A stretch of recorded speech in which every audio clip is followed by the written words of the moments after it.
तो चुनाव एक पास आ रहे हैं तो एक सवाल हमारा आपसे बनता भी है। हम अक्सर देख रहे हैं कुछ मैसेज हमारे मोबाइल में भी आ जाते हैं, आपके वायरल मैसेजेस या आपके वायरल वीडियोस।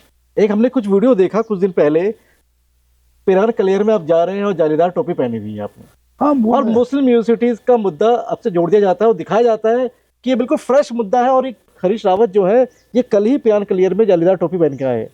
आप सर क्या संदेश देना चाहेंगे उनको? क्या संदेश दे सकते हैं भाजपा का? संदेश मतलब जनता जानना चाहती है मुस्लिम तुष्टिकरण की राजनीति करते हैं कि नहीं करते हैं। आर्टिफिशियल इंटेलिजेंस का दुरुपयोग है। आप तकनीक का दुरुपयोग कर रहे हैं। आप मुझको सर सैयद बना देते हैं। मैं सर सैयद, एक जिन्होंने इतनी बड़ी संस्था खड़ी की, मैं वो आदरणीय है, लेकिन मैं तो उस काबिल नहीं हूं, मुझे सर सैयद क्यों बना रहे हो भैया? और उत्तराखंड के लोग उन्होंने बनाया उसको ग्रहण कर लेते हैं, ये तो उत्तराखंड की समझ है। मैं 10 लाख का इनाम घोषित कर चुका हूं। पहले 1 लाख से स्टार्ट किया था और 10 लाख तक पहुंच गया कि मुझको वो चैनल ले आओ या वो अखबार ले आओ जिसमें मैंने बयान दिया है कि हम सत्ता में आएंगे, मुस्लिम यूनिवर्सिटी बनाएंगे। भाजपा ने एक नकली अखबार जैसा बना करके तो बांट करके, और उनके कार्यकर्ता से लेकर के प्रधानमंत्री तक ने झूठ बोला। और मैं कह रहा हूं झूठ बोला, आपके चैनल के उसमें कह रहा हूं, एविडेंस है। मेरे ऊपर मुकदमा क्यों नहीं कर रहे भाजपा, जब मैं कह रहा हूं ये झूठ बोला तुमने? भाजपा यानी कि हरीश रावत से डरती है? न, डरने का सवाल नहीं, उन्हें झूठ बोला, उनको मालूम है कोर्ट में जाएंगे, हरीश रावत पे मुकदमा करेंगे तो उल्टा हम फंस जाएंगे कि हमने झूठ बोला था, और वो सही साबित हो जाएगा। तो इसलिए कोई भाजपा वाला, मैं लगातार चुनाव के बाद से कह रहा हूं कि ये झूठ है, झूठ है। और भाजपा, मैं तो प्रधानमंत्री जी पर आरोप लगा चुका हूं, गृहमंत्री जी पर आरोप लगा चुका हूं कि ये झूठ बोला है उन्होंने। तो लेकिन मुकदमा क्यों नहीं कर रहे मुझ पर? मुकदमा क्यों नहीं कर रहे?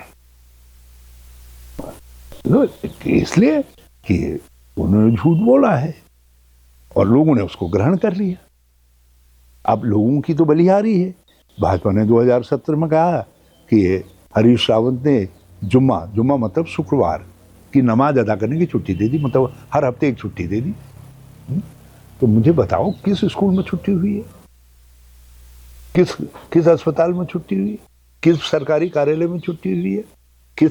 कहीं तो छुट्टी हुई होगी ना, जब सरकार का आदेश है। कहीं हुई है तो मुझे बता दो ना यहां हुई। लेकिन भाजपा ने बोला, क्योंकि प्रधानमंत्री ने भी कहलवा दिया कि मैं तो आपको सस्ता गेहूं चावल दे रहा हूं, हरीश रावत जुम्मे की छुट्टी दे रहा है, तो लोगों ने ग्रहण कर लिया। अब आप जब भाजपा के झूठ को सर माथे लगाने को तैयार है तो हरीश रावत क्या करेगा? क्या करेगा? हाँ, कलियर शरीफ जी के प्रति मेरा आदर है, मान है, सम्मान है। मैं तो रीठा साहब भी जाता हूँ, हेमकुंड साहब नहीं जा सका, मुझे मलाल है उस बात का। मैं नानक पत्ता साहब जाता हूँ, और मैं केदारनाथ भी गया हूँ, मैं कैलाश भी गया हूँ, मैं मानसरोवर की मैंने परिक्रमा की है। देश का कोई ज्योतिर्लिंग नहीं है जहां मैं नहीं गया हूँ। मैं निरंतर जो है कामाख्या देवी के दर्शन के लिए भी जाता हूँ। तो ये मेरी अपनी श्रद्धा है। मैं वैष्णो देवी गया हूँ, माँ वैष्णो, जब गुफा में जाना पड़ता था, मैं उस समय से जाने में हूँ वहाँ, जब रैंक करके जाना पड़ता था। तो अब मेरी श्रद्धा है, और वो श्रद्धा में टोपी यदि माने किसी ने मुझे, मैं कहता हूँ पहनी भी, टोपी तो मान है ना, मेरी उत्तराखंडी टोपी कोई पहनता तो मुझे अच्छा लगेगा ना। तो यदि किसी की टोपी किसी ने पहन ली तो उससे मुसलमान हो गया, और मैं मुसलमान हो गया तो भाजपा के पितृपुरुष श्री अटल बिहारी वाजपेयी जी ने भी तो वो टोपी पहन रखी है, मैंने उनको फोटो भेजी है। उनके ताऊ श्री लालकृष्ण आडवाणी जी ने भी जो है वो टोपी पहन रखी है, क्या वो भी मुसलमान हो गए? उनके चचा श्री राजनाथ जी ने वो टोपी पहन रखी है, उनके सर्वज्ञ मोदी जी ने वही माना पहन रखा है, क्या वो भी मुसलमान हो गए? तो भाजपा बताए ना, और या उत्तराखंड समझे इस बात को, उनसे सवाल करे उत्तराखंड। कि भाई तुम भी, तुम्हारे भी तो हैं, मैंने डाले हैं अपने फेसबुक में, यदि मेरे फेसबुक में वो गलत हैं, अटल जी और उनके मुझ पर मुकदमा करो। क्यों नहीं करते मुकदमा? क्योंकि भाजपा जानती है कि मुकदमा करने से उनकी पोल खुद जाएगी। वो केवल चुनाव के लिए चीजों को गढ़ते हैं, झूठ गढ़ते हैं और लोगों की भावना का शोषण करते हैं। भारत न्यूज़ लाइव से जुड़ने के लिए इसे लाइक, सब्सक्राइब और बेल आइकन दबाएं।